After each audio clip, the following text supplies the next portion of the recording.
Kung hindi ngayon ay kailan pa ikaw magsisika na maipasa ang subject mo na tatlong ulit mo na. Kung mawawalan ka ng pera, tatawag ka sa iyong ina na nakakarata kahit gabing-gabi na mangungutang pa siya. Ang barkada iiwasan upang makagraduate ka. Ang pagtutulak-bulak, pag-iinom, dapat ay tigilan mo.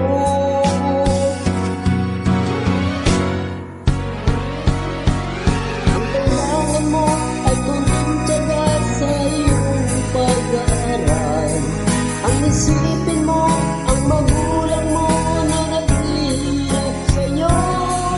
Ang iyong tatay ay nakubanat sa kanyang pagsasapa. Ang kanyang kalabaw ay bininta na, basta't makagraduate ka lamang.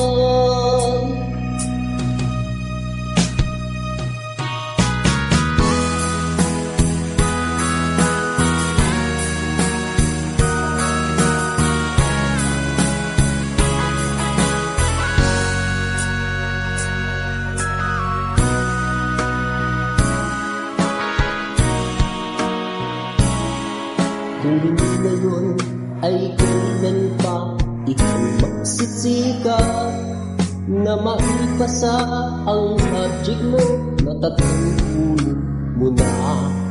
Kung mawawalan ka ng pera, tatawag ka sa iyong ina na natataranta kahit gabing-gabi na mangungutang pa siya.